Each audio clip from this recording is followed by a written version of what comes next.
What's happening, everyone? Sam, aka FIFA Brit from Goal Boys, and today we're going to break down the Sunday soccer slate. As I mentioned in my Saturday video, a lot of the other major leagues in Europe are essentially wrapped up. Not much else to play for, so we are going to be focusing on the Premier League. We have a few Sunday games to talk about.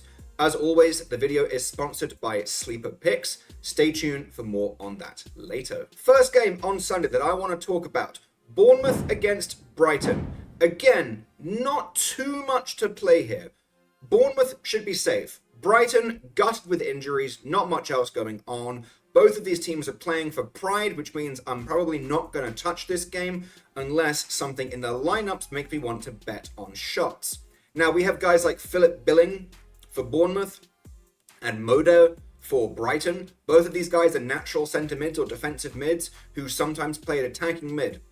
If either one of them plays at attacking mid, first half shots absolutely on the board. Billing takes free kicks. Moder has been ripping a lot recently, especially at attacking mid. So if you see something like that, maybe you get a Kirkes, who's usually a left back for Bournemouth, playing on the left wing. This guy's been shooting a lot recently. Funnily enough, he shoots more at left back than he does at left wing, which is really annoying because I absolutely nailed the odds on his first half shots when he was playing as a left wing. Dude didn't do shit. And then he rips 2 first half shots the next game as a left back just to spite me. So keep an eye on him. Guy likes to rip. There's usually a really nice price on his shots. So that's really all that's going to interest me. We really need to see something in the lineups that makes me go, ooh, that's different. Otherwise, if it's business as usual, probably not going to touch this game. Wait, before we get back to the picks, I wanted to thank you all for watching. Friends don't let friends watch videos without hitting the like button. So go ahead and press the thumbs up button and like the video. If you're new here and not subscribed, you should go ahead and do so because we're dropping new content each and every day on the Goal Boys Network.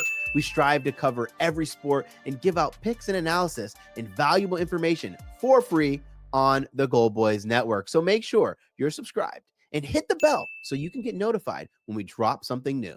I'm Brad Thomas. Let's get back to the picks.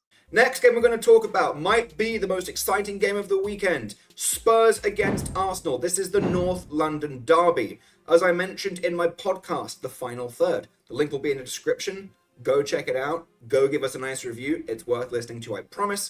I host it with myself, obviously, Mr. Brad Thomas, and Betting the Pitch. But as I mentioned in the most recent episode, this derby might be one of the most underrated derbies outside of England. I don't know why people don't give it the respect it deserves, but this is a top 3 derby in the entire world. I would say it only gets beaten by El Clasico, Madrid against Barca, and the, what do they call it? The Old Firm, I believe they call it. Rangers against Celtic. That's an absolutely massive one. And the North London derby comes right next to that in the top 3, in my opinion. These teams hate each other with a burning passion. Now, I'm not going to say for sure it's going to be a high-scoring game, but Arsenal moneyline, at the time of recording, is minus 115.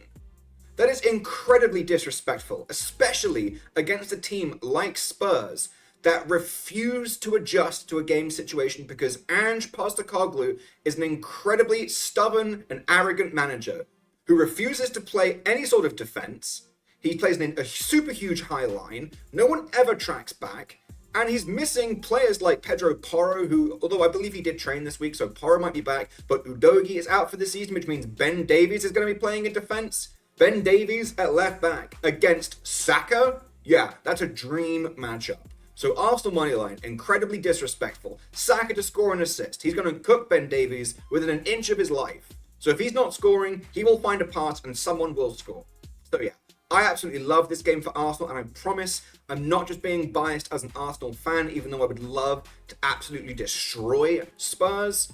I just think that's an incredibly disrespectful money line. Minus 115, yeah, we're playing at the Spurs stadium.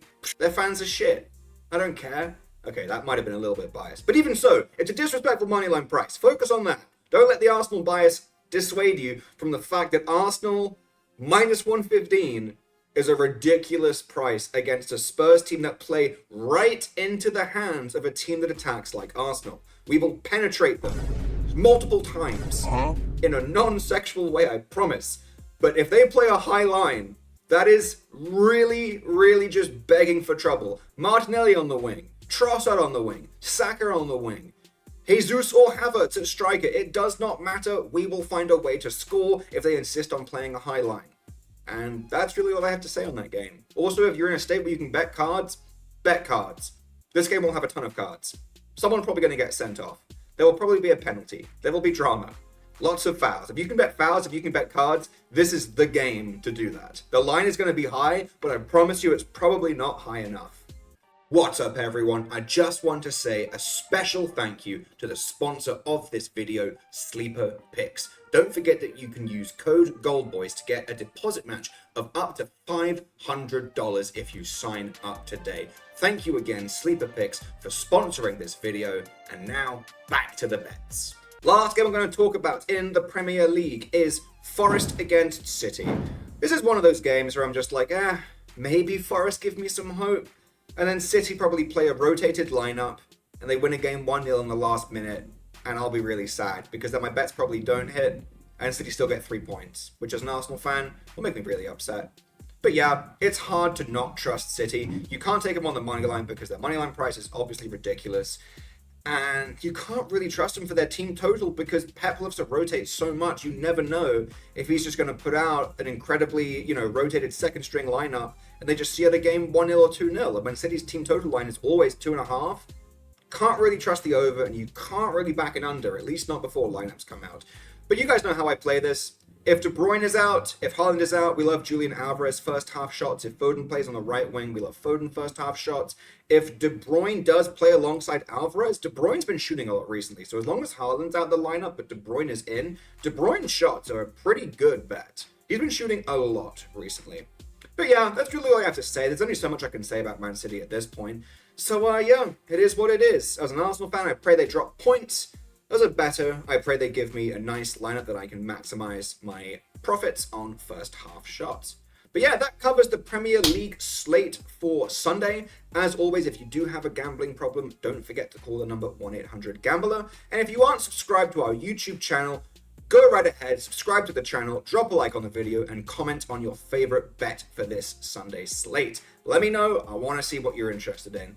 But outside of that, have a good day. Best of luck with all your bets. I'll catch you in the next one.